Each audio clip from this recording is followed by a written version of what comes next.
On the Mark podcast, bringing you facts, opinions, and personal experiences from the outdoor industry. I got the opportunity to shoot an AR-15. That was one of the funnest experiences that I've had. It's pretty exciting. It's a big rush. Presented by SightMark, an industry leader in optics, bore sights, night vision, and more. Make your mark. Welcome to the On the Mark podcast. I'm your host, Jeff Hamilton. Today in the studio, we've got Aaron Cayce. And Aaron Cayce is the owner of Phoenix Weaponry. And Phoenix Weaponry produces just about some of the most beautiful firearms I've ever seen. I always say if you took 200 ARs from different manufacturers and you lined them up against a wall, at a glance, you would probably not be able to tell apart some of them. But I guarantee you one would stand out, and it would be a Phoenix Weaponry firearm. So just to get things kicked off a little bit, Aaron, tell the beautiful people hi. Hello, how you guys doing? And now give a little shout out to the ugly people too, because there's way more of them. Thank you guys for having me in. I really appreciate it. Absolutely, absolutely. And thanks for coming in. To kind of get things started off, I got to tell a little bit of story about how we met. And, you know, a buddy of mine here at the office kind of introduced me to you after he brought in one of your rifles. Yep. And immediately I was like, I got to have one. Yep. So I figured out a way. I got to place an order. And of course, this was during the COVID times. Yep. So there were kinks in the road for everybody. Yep. Just manufacturing issues. Gun manufacturers across the board were experiencing really long wait times. And so during this time period of me waiting for this rifle, I talked to you occasionally over the phone. We did some other side projects together. But then we also had a hunt scheduled out. Through some connections, we were able to get this hunt lined up where we were actually going to meet in person for the first time. Yeah, it was fun. Yeah, it was a lot of fun. And but it was kind of a funny experience for me because through our phone conversations, I kept hinting towards my rifle. And what was interesting, which you'll learn about Phoenix Weaponry rifles, is that each model is named after a woman. Or has a female name, I should say. Yep. And so I kept talking to Aaron, and every time I'd call him, I'd be like, hey, I got this beautiful date with this girl named Samantha lined up. and I kept referring back to this girl named Samantha as this gun that I had on order, right?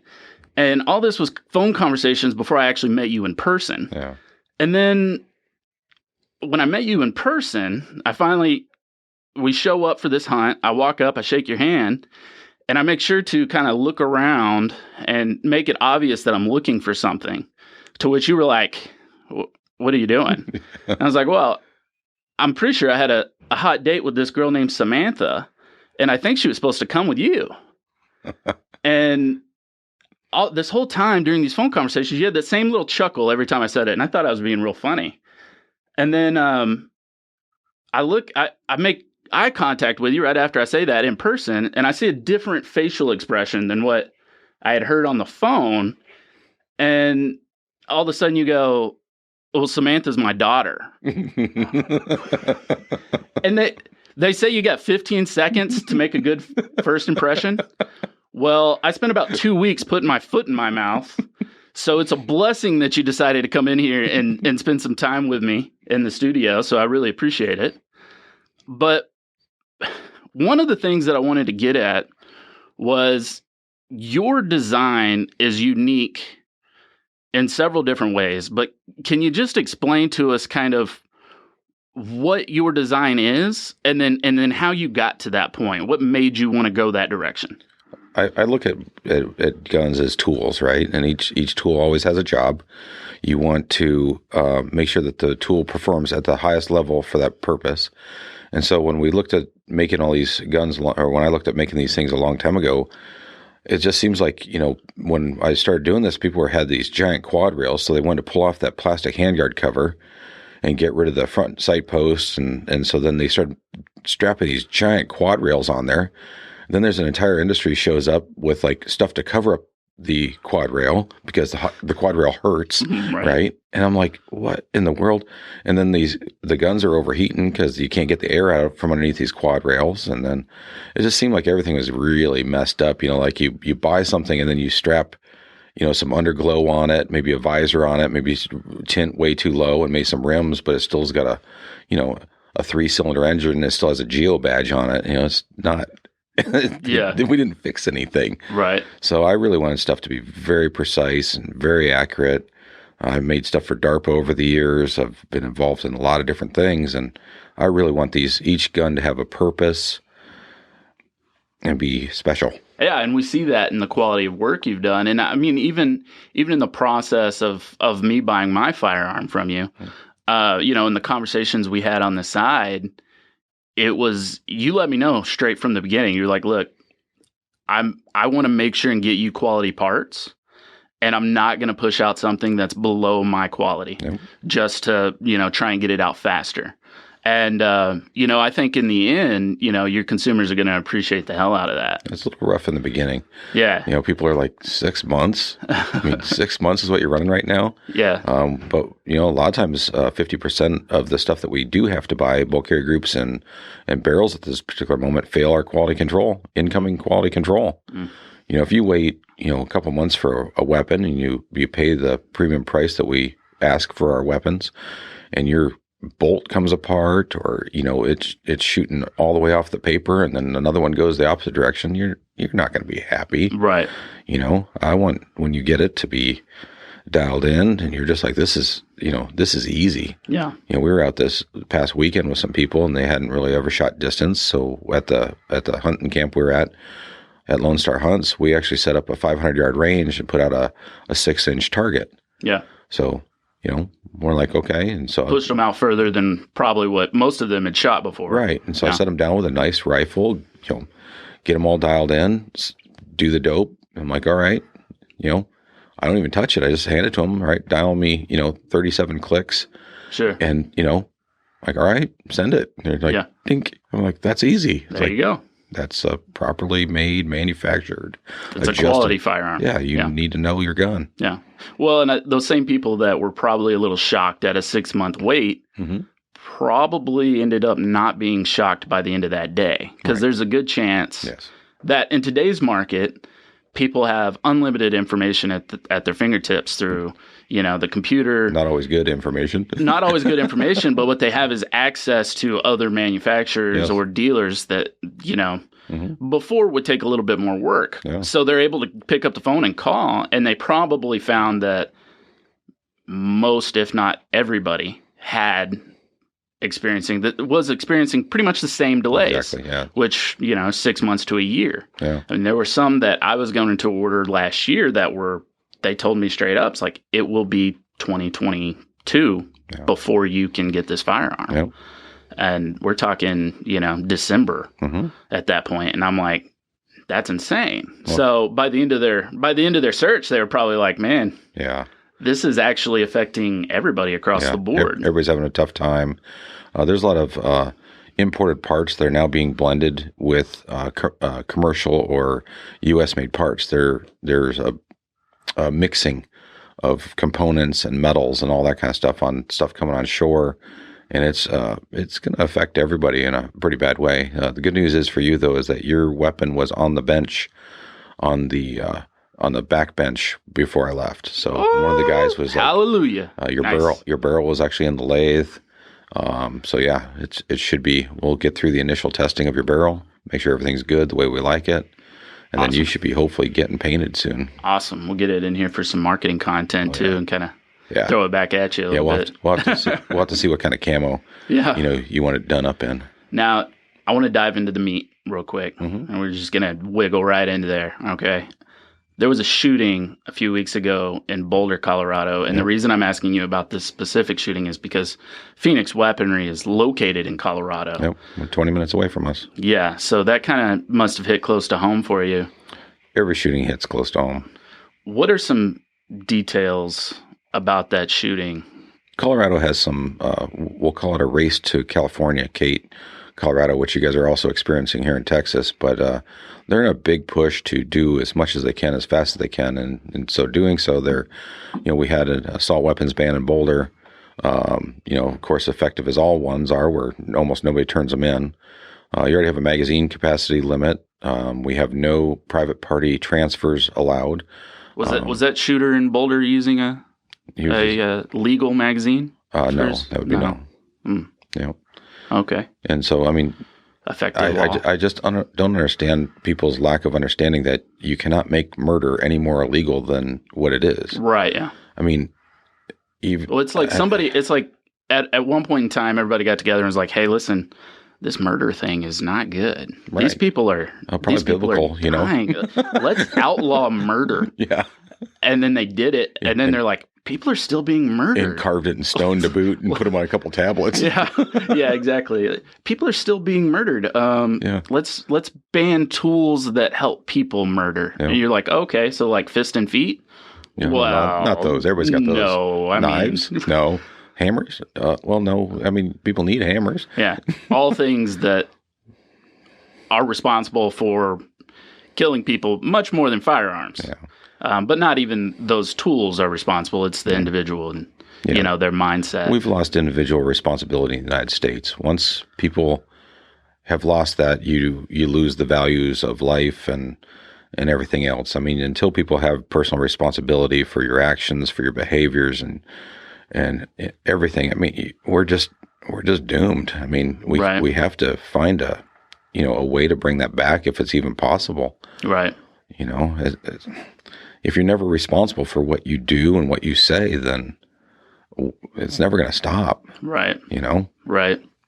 Well, the good news is for the firearms industry is that people in the last 2 years have been flocking to the firearms industry. Yeah, they've been breaking records on background checks. Dear Lord, by insane amounts. I mean, there are more new gun owners today. Yeah. By far. I mean, the numbers are staggering. Yeah, and what's funny is when they're doing this, the background check reports, they're only giving you that a request for a background check was made. Right. They're not telling you that some of those are multi transfers. Right. Right. Yeah. So you figure maybe 25% are multi weapons. Right. You're like, wow. I mean, you have a population that's very well armed, and right. The numbers really don't support their fear and the information that they put out. But there's a lot of people making a lot of money on both sides of the aisle, fear, right? So if you have a situation where somebody, does something illegal and, breaks several laws to get to where they're going, and then proceeds to break a law every time, they harm somebody. And then, both sides get their rhetoric that they need. They get their propaganda that they need. And then pretty soon you've got everybody fundraising to promote their situation. And it's just ridiculous. Yeah. Yeah. Well, and, you look at Colorado's gun laws. There's already pretty strict gun laws in Colorado. Flags. I mean, we're right below California and Massachusetts and a few. I mean, the only thing we're missing is the so-called featureless grip, where you have to put like the weird little wing on it. Right. Well, and you look at these gun laws that are already in place, and here we are. A man walks into a supermarket, and 10 people are dead, and it's just another statement of saying, would it made the news if he drove his vehicle through the front door and got 10? What? It would never made the news. It might have made the news, but it'd have been out of the news as fast as humanly possible. I mean, I don't know. They'd have made a female Buzz Lightyear, and it'd have taken over the news segment, and that'd be everybody to talk about that week. It would have been out so fast. Yep. But, you look at disarming a population, and there's the potential that had California had less strict gun rules, somebody might have been available at that supermarket during the time that this man who was going to operate this, regardless whether it was illegal or not, and could have potentially stopped him before he was effective as he was. But that's part of the personal responsibility thing, right? So as a person, do you have an obligation to your neighbor? Do you have an obligation to, you have an obligation automatically to your family? Right. But, there's even questions about intervening. Right. If you do decide to be a concealed carry holder, and then you decide to intervene in a situation, there's some questions about how that plays out. You know, when the police department do arrive, nobody knows. I mean, people aren't used to that kind of stress. Their recollection of what's happening, their everything. I mean, it's just an interesting an interesting thing, because if that concealed carry person is not being actively threatened by himself, and you take the shot, I mean, I think you could, especially in Colorado, I think you could end up in a pretty interesting situation. I mean, you could lose maybe everything. Yeah. But I mean, what are your options? Right. Right. Saving potentially your life or others, or, potentially facing the government backlash on doing that. And that's a moral dilemma that a lot of people are struggling with. And well, not to mention, with the allowance of civil lawsuits and the rest of it, I mean, people get sued for somebody breaking into their house and then they shoot them, and then the family is somehow able to sue the person who I don't, right. Yeah. It's completely ridiculous. I don't understand. I mean, you've violated somebody's rights. Right. You're allowed. Well, and today, part of the problem is these news organizations are so bloodthirsty for ratings. They are starving for ratings. They got to be the first one out with the story, no matter what. Yeah, don't worry about the accuracy. And they report on the stories regardless of whether or not they're accurate reportings. They get out whatever narrative they can, and then the next thing is, what are the reactions to this narrative we just reported, whether it's accurate or not. This is having good social media feedback. We need more of these stories. And these politicians are so obsessed with trying to pander to a certain crowd that they will comment. What's their money base? Yes, they will comment on these stories before anything's, no clue. deemed legitimate. Yeah. And then they end up looking like idiots on the back end. Well, I mean, so do you believe that the media's behavior is actually on accident? Or do you believe that if you so-called purchase a narrative, it sells better, right? Yeah. I mean, there's no consequences for maybe, manufacturing a crisis, or the science doesn't have to support it, right? No, my belief is that the media is 100% on board with fueling an anti-gun agenda. Absolutely. And you see it every day in the lack of reporting from defense stories. Yes. Where stuff was prevented because somebody was there with a firearm. It happens literally thousands of times a day. Yeah. And you don't hear about them. Unfortunately, I've had a couple situations in my life where, having a sidearm, and, thankfully I didn't have to, do anything more than just convince the person to most of the time lay down. And most of the time the result is everything is diffused right then. You don't even have to pull the trigger. Nope. There's a lot of it where just brandishing the firearm completely dissolves the entire situation. And you got to be careful. I mean, once you get that weapon out, if you don't move in a proper manner, I mean, you can end up, in a really bad situation. My wife, she chooses not to conceal carry because she says she doesn't have the violence of, action to present the firearm in a manner that convinces that person on the other end that you will do whatever it takes. Yeah.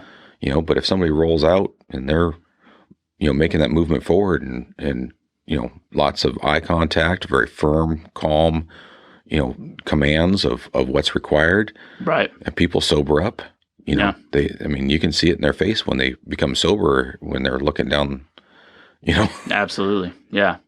Well, and so then we all have to deal with the backlash of knee-jerk reactions from the federal government in every situation. Yeah, no tragedy goes unused. Right. Yeah. And Biden just last week signed a bunch of executive orders, some of which don't do anything. Well, they're vague. They're vague, and the reason they're vague on purpose. Yeah, they're vague on absolutely. purpose because he got Merrick Garland as the Attorney General, who's an anti-gun Attorney General, and he has nominated David Chipman for the AFT. Yeah, which I got to figure out some more information about the AFT. That could potentially be a huge problem. Well, they're going to have to get all new blazers with the yellow and letters on the back, Yeah, all the badges have to be printed. I mean, there's a lot of paperwork. I mean, there's headers to be changed, Exactly, letterhead. yes. It's going to be a massive movement. If you've ever tried to navigate the ATF's website for any sort of firearm stuff, I mean, you've got thousands of forms that are still in PDF format that are not, interactable with. I mean, Yeah. we're talking about a massive shift. Yeah, take a years. complete overhaul. We'll have to get the guys who did the Obamacare website on there and get that thing fixed right up. Yeah, exactly. But it's one of the things was the AFT will announce a further definition on what makes a pistol brace, what changes that firearm into a short-barreled rifle. Mm-hmm. And that is a knee-jerk reaction to the shooter in Colorado having used an AR pistol with a brace. Mm-hmm. That's all it is. But really, I see it as really just a money grab because Of course. that shooter already decided he was going to break whatever laws were in place. Didn't matter. And the family didn't use the red flag law that was pushed down our throat. Exactly. Recently, we've got safe storage laws. We've got magazine capacity. I mean, people talk about high capacity magazine. Yeah. It is a standard capacity We've had this conversation before because I mentioned high capacity magazine and you flipped around and you said, Don't use that. Don't say that term. I mean, you want to call it a standard capacity clip? I could care less. But these are the magazines that were designed to be used with those system. Right. These are not some random new things. These came out of the 50s and 60s. Right. So that goes into the verbiage of what we need to be using here in the industry. Yes. High capacity magazine, we as an industry should be channeling all our energy into making sure that people understand this is the standard magazine. This is what comes with your AR. When you purchase an AR, you're going to get a 30-round standard magazine. Yes. That's what it is. Yes. That helps us. So believe it or not, that's important because it actually helps us when we combat these legislators that are saying high capacity magazines. Right. Okay, well, look, that's not a thing. Like, we have standard magazines. Mm-hmm. It really does make a huge difference. And the reason I brought up the influx of new gun owners in the past, or from the past 2 years, is because I see it as tremendous potential for us to be able to push back more on all these crazy bills that are being voted on now. But the problem is, I think we have to, as an industry, figure out a way, how can we make these people actually engage, these new gun owners? We have to be able to make them actually engage, call their senators. Right now, it's popular to just get on Facebook or Twitter and shout out something. Yeah. Well, that would mean that the gun industry would have to come together as a whole. So, the hunters aren't a big fan of the ARs, right? So you have the bolt gun guys that aren't fans of the gas guns. You've got the AR guys against the AK guys. Right. Until the gun industry becomes, at least polite, cohesive, and unwilling to slit each other's throat over a half of a penny laying on the ground, to get there. I mean, we don't stand a chance. Right. Yeah. And that goes into just like the gun owners themselves, the individuals that are making these purchases. Man, we've got to be on the same page together. I am in more than I can count gun groups. Mm-hmm. If I buy a gun, I'll jump on the Facebook fan group for that firearm. Yeah. And all I see is somebody that just purchased a firearms, new and excited about it. They'll post a picture of it and say, "Guys, which sight should I get?" Or "Guys, which laser should I get?" Or you should have got that gun. What custom holster should I get? Yeah. It is just a bloodbath of comments about why'd you get that model? Throw that piece of trash away.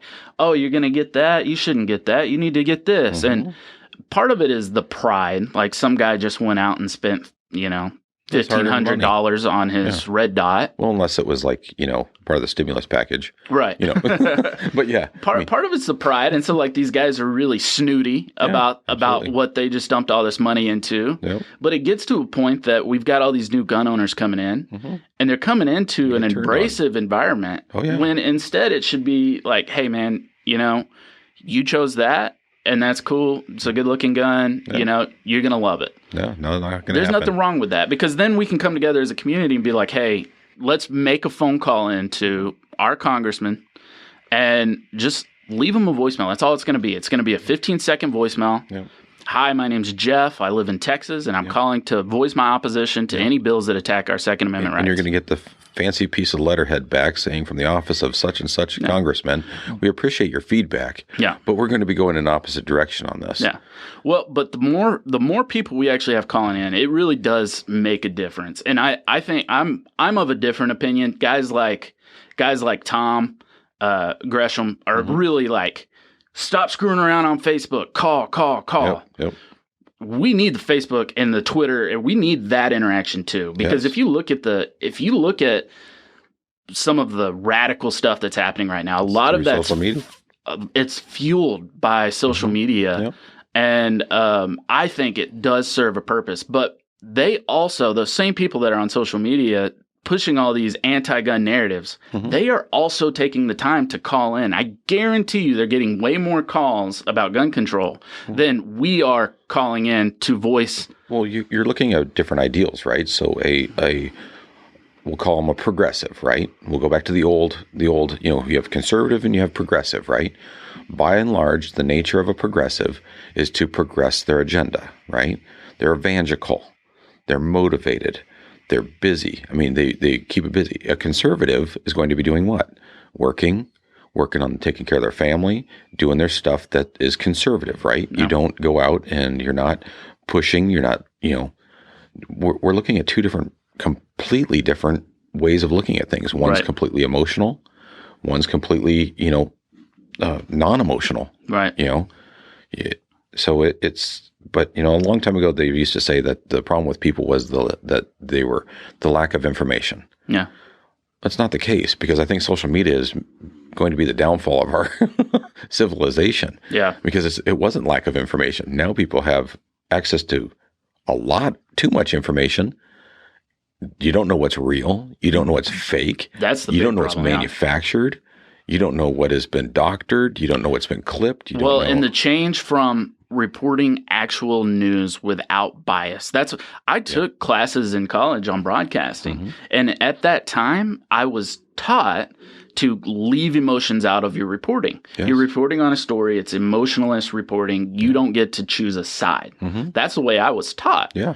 However, right now, the news is just flooded with opinion segments. Yes, it's all editorial. It's all editorial opinion segments, and people are just accepting that now as factual news. Because it's presented that way, though. Right. Right? Because a long time ago, they used to have, editorial at the top of the newspaper or the newspaper saying this is the editorial section, right? Yeah.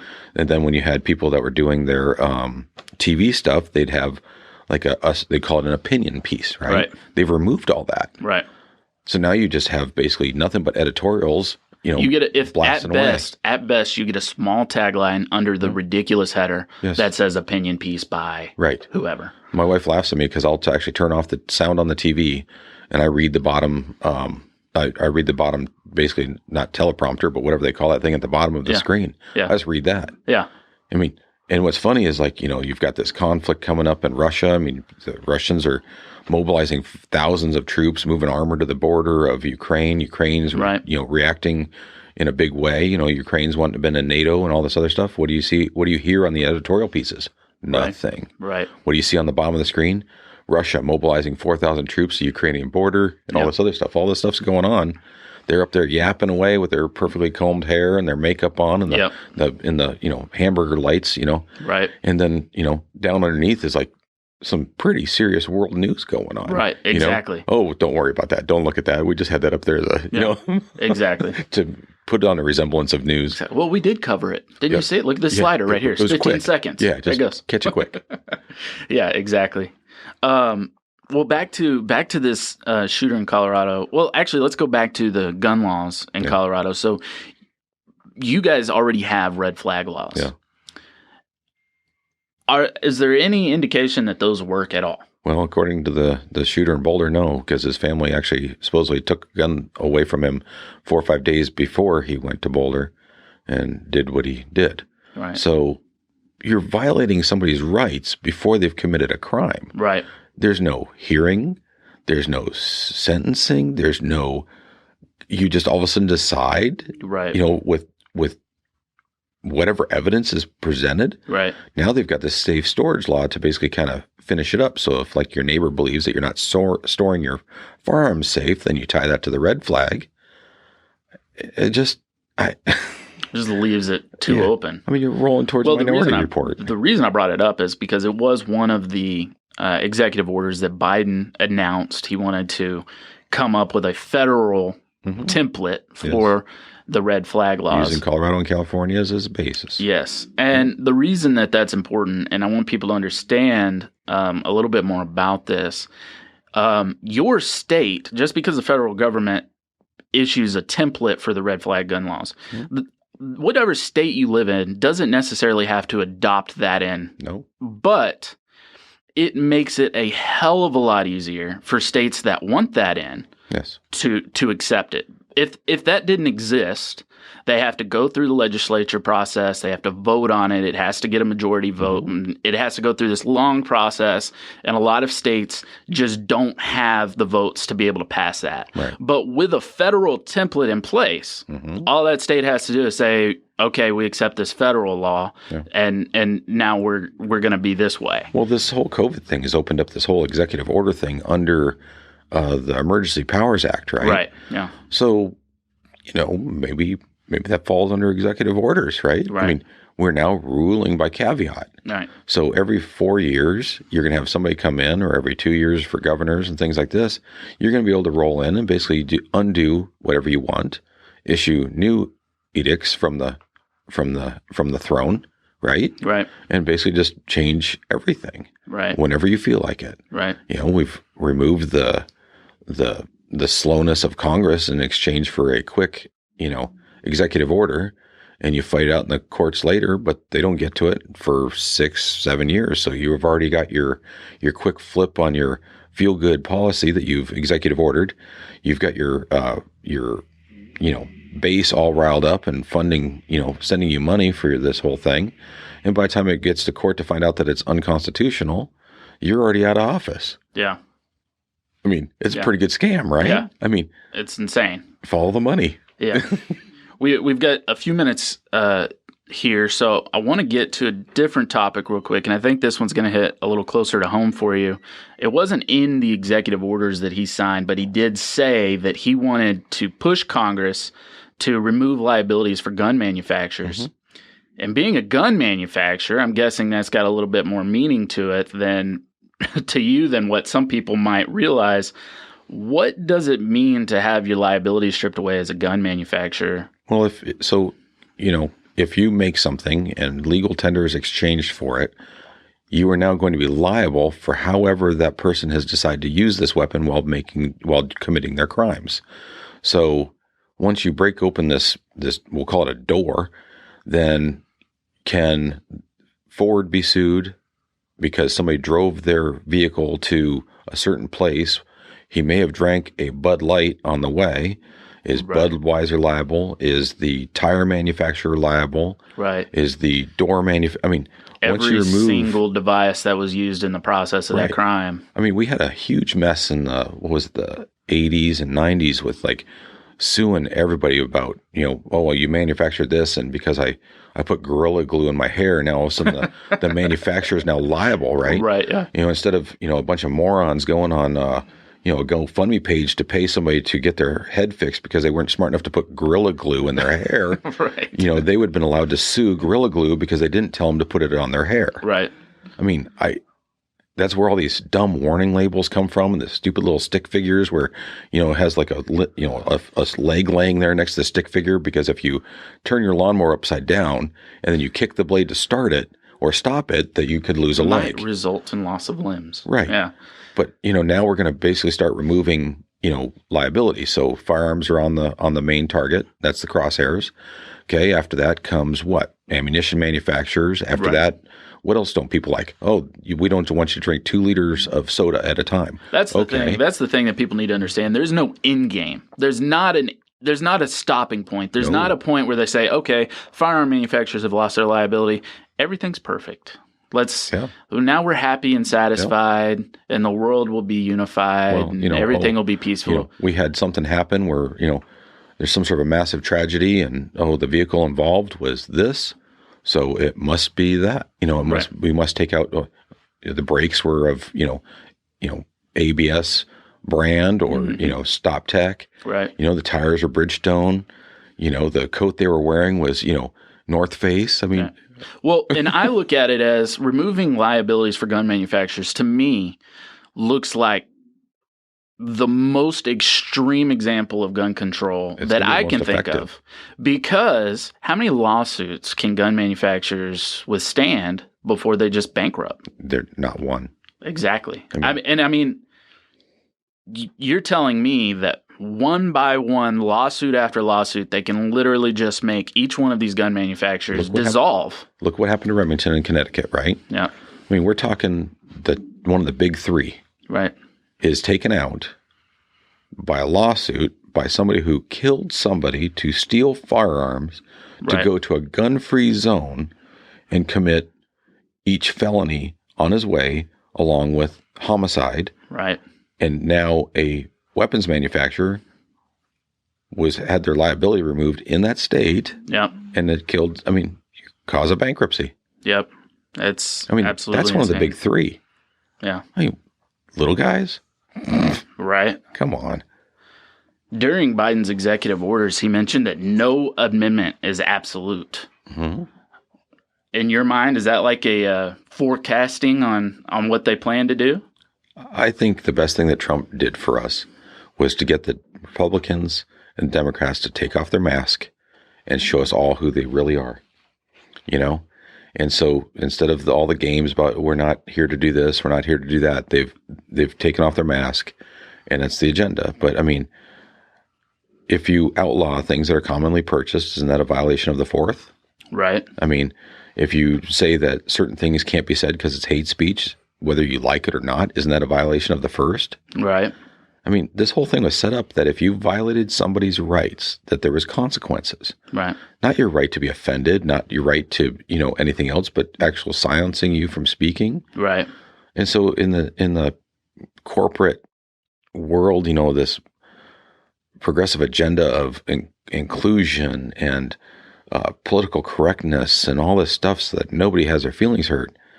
It's just degrading and disintegrating people. It's like, the whole thing about, voter ID laws are racist.